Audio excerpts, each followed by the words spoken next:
What are you doing? You know, getting my fab rig on. Got to look good for the video. Just gotta look good for the video. So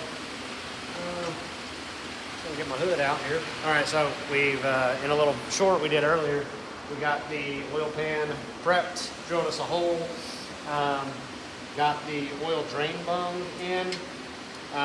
Something that we'll talk about later, we'll go into better depth of, but if you want to have the nicest looking weld, you need to have the best fitment.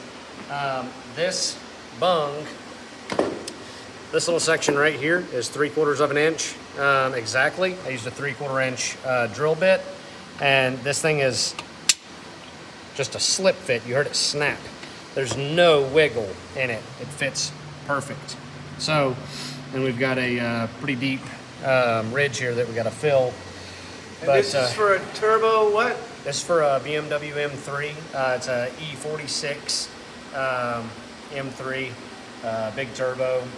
Should make somewhere in the ballpark like 650 horsepower roughly. It's going to be a drift car. If you go back in time on the Top Tier Fabrication Instagram, you'll see where I built the roll cage for it.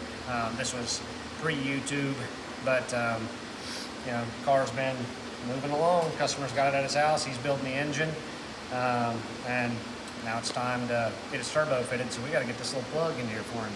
So you'll see something a little later, but I got the Fronius iWave 230i. I don't know how to set it up yet. Fronius is going to be here at 11 today to do basically just a welder setup and some training, teach us how to use that rig. So I'm going to use All Reliable, the Everlast that has bailed us out from the multiple times that my ESOPs died. So, you know, just going to get this thing welded up with that joker, and then by the time that we're done with this, Lane from Fronius will be here, and I'm going to have her set the welder up, show me everything. And then we're going to do some welding on a different BMW project, but a cylinder head that's got some bad pitting. So we'll have some video up on this guy here in just a little bit. But for now, we're going to get this thing welded up. Safety first. Safety first, that's right. All right, let's get this joker tacked up. Right now I've got it at about 93 amps. I don't know if that's going to be enough, but we're about to find out.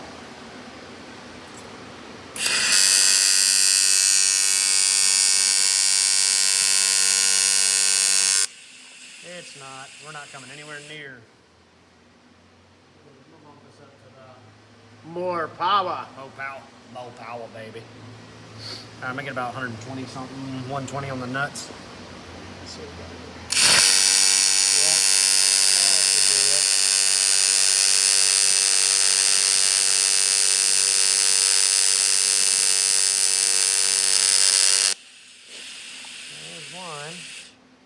One little tic-tac. I'll come over here and get one over here.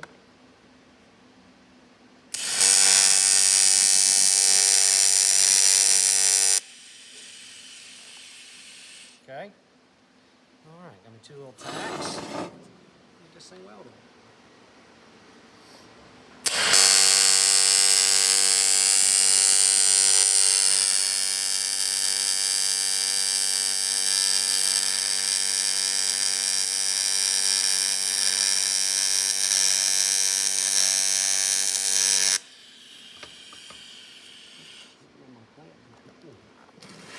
Move my ground around a little bit. A little better.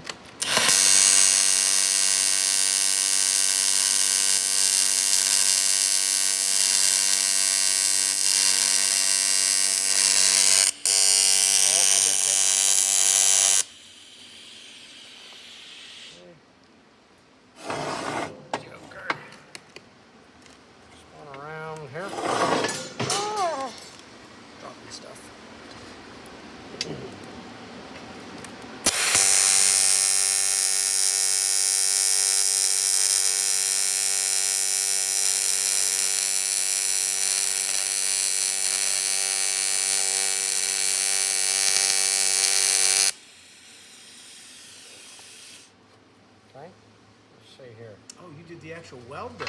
Yeah. Oh, okay. I didn't know that you were hacking. Yeah, go ahead That's and, cool. Go ahead and get her welded in.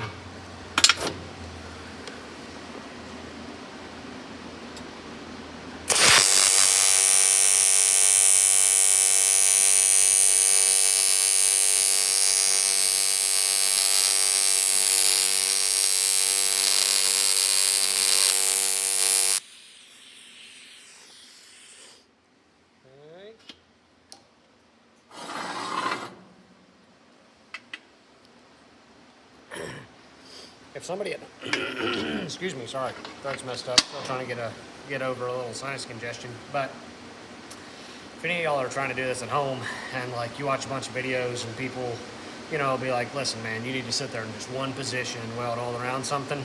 Nah. If you've got something on the table and you can spin it and make it to where you can get a really nice uniform weld instead of having like some really nice because you were in a good position and then you were like, oh crap, I'm trying to get around this thing. There's nothing in the world that says you can't stop, spin your piece, and then continue. That way you can maintain a good looking weld and you know for certain that you've got good penetration. Work smarter, not harder? Work smarter, not harder. You know, there's no reason in doing what a lot of these guys be like, oh, he ain't a real welder. Like, that's bull crap. The reason I say that is because whenever I started welding, there's a lot of guys. I need to throw on a glove on my left hand because this is getting hot. But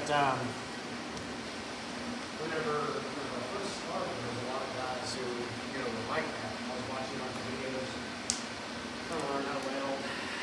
I can't find my gloves. What? In a welding shop full of gloves, we can't find a glove? Yeah, welding shop full of gloves. I can't find my gloves. There we go. That'll do. Couple of dirty old wax nowadays. Anyways, yeah, I'd watch a bunch of videos and I followed a couple of guys that were like, yeah, you know, if you can't weld it in, you know, in position, you ain't a real welder. Like, well, that's bullcrap. I mean, there's times and places where you need to weld in position, like if you're in a roll cage and you're tight and you can't move the physical piece that you're welding on, well, you just got to deal with it and do it. And it's worth getting good practice on that on the bench if you can. But once you learn how to do that, just spin your stuff around.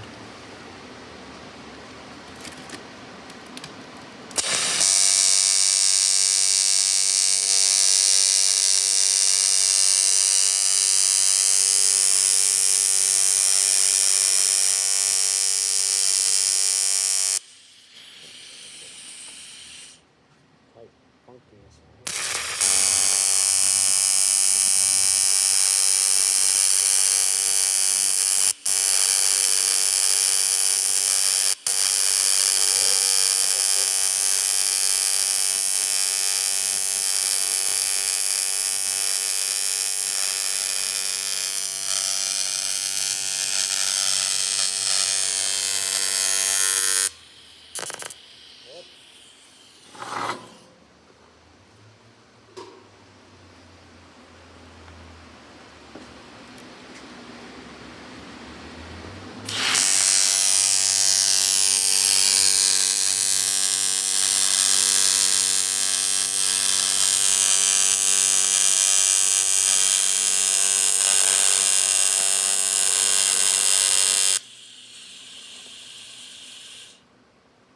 Okay, it's done. So we can zoom in a little bit on that. Let the world see that Ty's a halfway decent welder. Oh, right there. Okay, well, this project's done. So do us a favor, please like, subscribe, comment. You know, tell us what I'm doing wrong, or tell me what I'm doing wrong. I take feedback well. If I know I'm right, I'll tell you you're wrong. But if you know you're right, you can tell me I'm wrong. Either way, I don't care. But, all right, check us out. On to the next. On to the next one.